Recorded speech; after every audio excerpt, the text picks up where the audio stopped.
Welcome back now for the latest on the FDA decision. We mentioned earlier on that the U.S. Food, Drug and Administration, the federal regulators, deciding to tell Johnson & Johnson that 60 million doses of its coronavirus vaccine produced at a Baltimore factory cannot be used because of possible contamination. For the latest on the situation, our correspondent in New York, Sherwin Bryce-Pease, joins us. So, Sherwin, when exactly did the news break and what was the reaction that met it? Remember, we've been following this story, so given the 2 million doses that have been sitting on the sidelines at the Gqeberha plant in South Africa, 2 million of those Johnson & Johnson vaccine doses that were compounded and finished by Aspen Pharmacare, which is a subsidiary of J&J. And of course, the FDA has been taking their sweet time in terms of pronouncing on this. And this morning here in the States, the New York Times was first to break the story that the FDA had decided that 60 million doses made at that Emergent Biosolutions plant in Bayview, Baltimore, should now be discarded. The question we still have is, how does it impact the batch that was sent to South Africa and many other places around the world? Are there direct implications based on that decision? We've just received a statement from the FDA that also makes reference to batches that they are going to allow to be used from the Emergent Biosolutions plant. We understand that to be around a figure of around 10 million doses that will be used. They are going to approve those doses. But we don't believe that is a reference to some of the vaccine elements that were sent to South Africa. So clarity certainly in terms of whether the 60 million doses that need to be discarded will impact those 2 million that are awaiting clearance in Gqeberha. And of course, it's going to be for SAPRA and the South African health authorities really to engage with the FDA on this, because the statement, Sepiso, that we received from them says just this: the FDA has determined several other batches are not suitable for use, but additional batches are still under review, and the agency will keep the public informed as those reviews are completed. Now, the New York Times tells us very explicitly that this is a reference to some 60 million doses, Tsepiso, that the FDA is now saying should be discarded.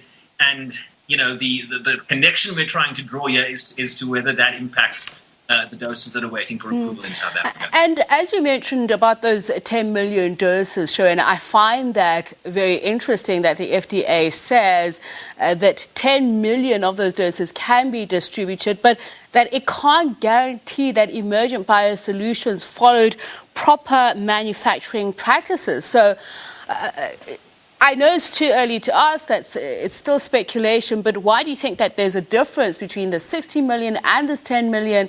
Is it because it's going to be distributed locally that it's perhaps acceptable? I think it's a timing issue, right? Which batches came first and which didn't? When were the contaminations issued? Let's remind our viewers, the contamination issue at the Emergent Biosolutions plant is related to materials that were meant for an AstraZeneca vaccine that Emergent Biosolutions was also manufacturing at the same plant in Baltimore. There was cross-contamination between materials meant for AstraZeneca with the J&J vaccine. So it's a cross-contamination issue that they're dealing with. And so the FDA over the last number of weeks, if not months, remember this was a plant shut down by the FDA in April, they have been trying to go back to piece together which batches came when and which batches were contaminated and which were not. So I imagine, given the period of time it has taken for them to pronounce on these 60 million doses today, that they have taken their sweet time in terms of determining the timelines for this contamination, which batches came first, which were contaminated and which not. And that's my understanding of where the 10 million that they are going to approve is getting the FDA endorsement, and the 60 million not so.